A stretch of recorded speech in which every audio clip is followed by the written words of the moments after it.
Cole Custer a hefty penalty following the ROVAL. We'll talk about everything that we know, plus some silly season rumors that could affect 2023 for a certain team. Let's talk about it.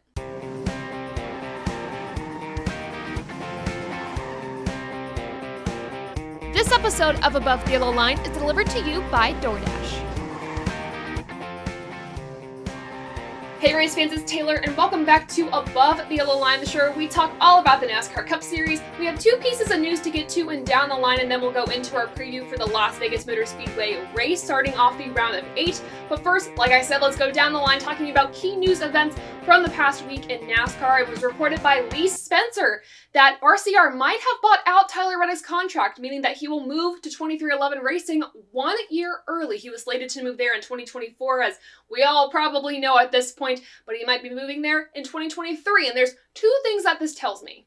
First thing, this might mean that RCR never really had a third charter for Tyler Reddick, or at least they weren't able to secure one. Maybe they were in the process of trying to, but maybe things just worked out best for both parties if they focused on having Kyle Busch in the 8 car, and then they were able to build progress with Tyler Reddick. Unfortunately, though, what this probably means, I'm not trying to speculate on a health situation here, but what this tells me as a viewer from the outside looking in is that Kurt Busch may be out. We have not heard anything about a third charter going to 23XI Racing. We haven't heard if anyone's going to be filling in the 45 car for the foreseeable future. We have not heard when Kurt Busch is going to be back. Obviously, he was at Charlotte Motor Speedway this weekend for his Windows of Hope initiative, but we have not heard any stories as to when Kurt Busch is going to be continuing. Denny Hamlin did say that we could expect an update from Kurt Busch this week, and 23XI Racing is set to make an announcement at Las Vegas Motor Speedway, so the two might be correlated. Again, I'm not sure, but this is a pretty interesting development, and we'll probably see it all shape out this weekend at Las Vegas.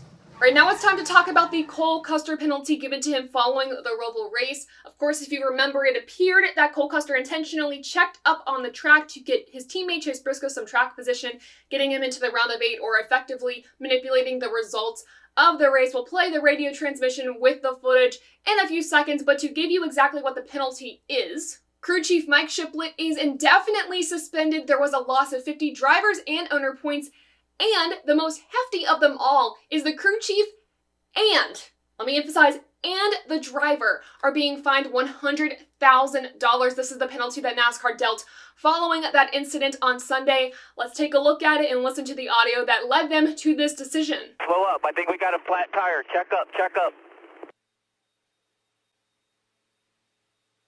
Just fill it out good. Left. Little tire rub, little tire rub. Still there, still there. Fill it out good. Come on back. You're okay. Little tire rub. Keep coming. So as we heard on the radio transmission, Mike Shiplett said for Cole Custer to check up. It looked like he had a flat, kept telling him to check up, check up, check up. NASCAR deemed that the data alone was enough to tell them that this was intentional. I know that they heard the audio, the radio transmission. They also said that Mike Shiplett, from his vantage point, had no way of telling that Cole Custer had a flat tire. So there's a few things we're working with here that made NASCAR reach their decision. Scott Miller said that they cannot have drivers manipulating the results of these races, and they said that NASCAR would have had a stronger result if they thought that this was the reason that Briscoe made it into the round of 8, which they do not believe it did, which I don't fully agree with that reasoning. Scott Miller also said on the radio this morning, NASCAR Sirius XM, that there are past situations that they wish they would have looked at differently, but that does not excuse what happened at the ROVAL this weekend. And we're going to talk about some of those past instances and where the precedent is and why everyone's not so kind to this situation versus what happened in the past and the decisions made in the past with penalties. First off, talking about the Harvick and Chase Elliott situation back in 2021 at Bristol. We all know what happened. There was a few different facets to that story. Of course, though, one of the key things here is Elliott on the radio, and we saw this, I think, in Radioactive even after the race, is that Chase Elliott admitted to saying, hey, where's the 5? I'll help him out. Then went on the track and ended up holding up Kevin Harvick. NASCAR saw that, though, as Elliott taking things into his own hands, as they said in statements when the media kind of questioned how is this different than Chase Elliott versus Kevin Harvick. They saw that as retaliation versus helping a teammate, even though we had some radio transmissions saying Elliott would help Larson. So that was an issue there. Another issue we can look at is this season when Tyler Reddick helped Austin Dillon at Daytona, when Tyler Reddick chose to not pass Austin Dillon by intention, giving him a spot in the round of 16. After the race, Tyler Reddick said that he wanted to be loyal to his teammate. He was kind of doing a team duty there, but there was no penalty for that, even though it could have and technically altered the end of the race and where everybody finished. If he was able to pass him, he kind of made it clear that he was able to pass him, but wanted to make sure he was being loyal. So that's another instance we can look at as well, where there is a precedent of not penalizing somebody for intentionally or manipulating the results of the race. NASCAR's reasoning behind this was a little iffy, I'm not gonna lie. I do appreciate that they did go back and look at this and they did something about it, in my opinion. I always hate when there's a manipulation of where people stand in the playoffs, whether it be a teammate intentionally helping or not. But where I have issues with this is in the past, this has not been penalized. At least from my time as a fan, I haven't seen a penalty like this for somebody helping out a teammate. So it draws the line next to when is helping out a teammate okay and when is it not? NASCAR has, I guess, set that precedent. So I'm hoping by penalizing Cole Custer at this point, this is what they do moving forward for anybody that does anything intentional. My other issue with this is that on the radio transmission you heard, there was nothing said about, hey, help out your teammate Briscoe, he's down in points. There was nothing said about that. All that was said is that you have a flat checkup.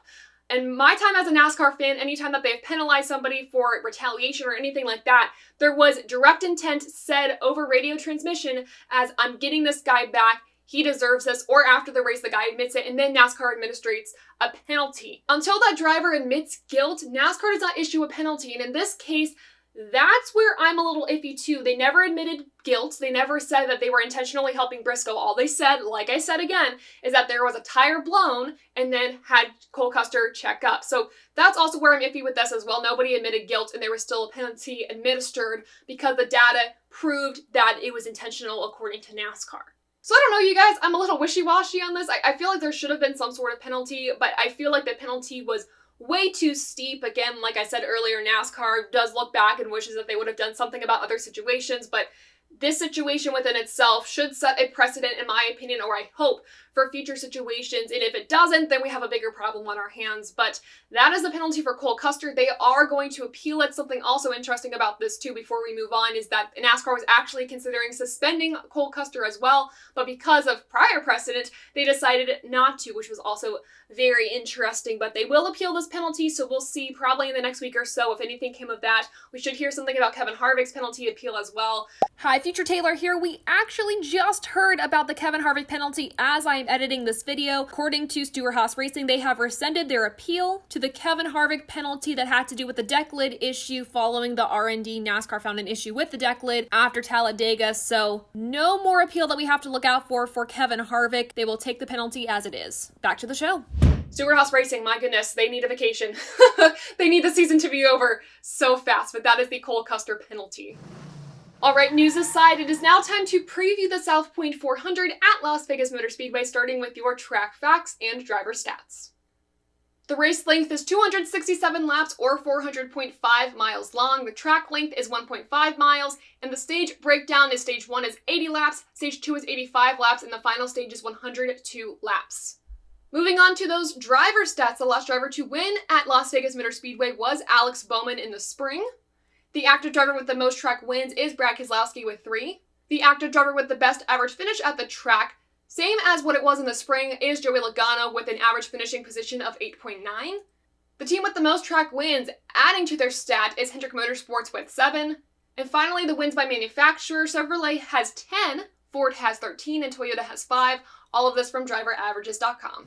Finally, our to watch, to worry for the Vegas weekend. We always got to start with our negatives. Before we end on our positives, we're going to start with our guys to worry about this weekend. Guys that you might not want to have in your fantasy lineup, or at least use them with caution. Now, I think the Fords are going to do better going into Las Vegas this weekend, but in the spring, they struggled tremendously, specifically the Team Penske cars, who I thought were going to do really well, or at least one of them win the race. So the two drivers I'm going to be looking at as they are still in the playoffs are Joey Logano and Ryan Blaney. Ryan Blaney is -3 in the playoff fight. Joey Logano is +11, but we know, based on how the first rounds have happened so far in these playoffs, that could go away really fast, that +11 vantage. Now, the other thing we have to look at is how they finished in the spring. Ryan Blaney actually DNF'd from this race, and Joey Logano finished 14th. Again, like I said, not what we would expect from them. I'm also hoping that they don't have any tire issues going into this round as well, so we'll have to keep an eye on that for the Fords, but I'm going to be worried about Joey Logano and Ryan Blaney heading into this weekend. Finally, for the guys I'm going to be watching, one of those guys is not in the playoffs anymore, shockingly, but I'm going to be looking at Kyle Larson as he finished the race in the second position in the spring. He also qualified in the second position, and his best average finishing position at this track has been no worse than third in the past 3 races, which is very impressive. So I would expect him to do well. Obviously, if this is a championship slump year, then I would expect him to not do as well as we would hope. But obviously in the spring, he did pretty well at this track. So I will be looking at Kyle Larson. Then I'll also be looking at Christopher Bell, obviously on a hot streak during these playoffs. He did not have the round of 12 necessarily go in his favor, but he is coming off of a win. So that was the part of it that went in his favor. He was on the pole in the spring for the race, finished in the 10th position. So maybe not the day that Christopher Bell necessarily won it at Las Vegas Motor Speedway, but he does have a good track record at that track. So I will be looking at him as well as Kyle Larson going into Vegas this weekend.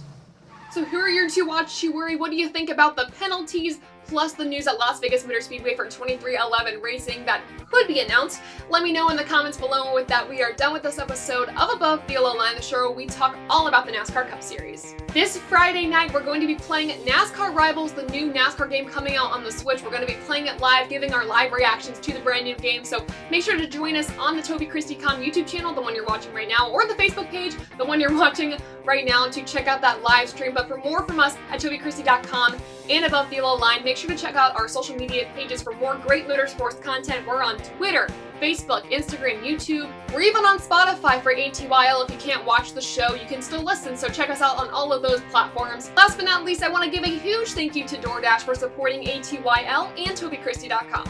To show your support, make sure to use the promo code NASCAR30 for 30% off your first DoorDash order. You can find all of our social links, plus links to Dysautonomia Awareness Month resources in the description below. But before you check those out, make sure to like this video, subscribe to the channel, share this with your friends and family. And guys, thank you so much for supporting us here at Above the Yellow Line and TobyChristie.com. And until next time, I'll see ya.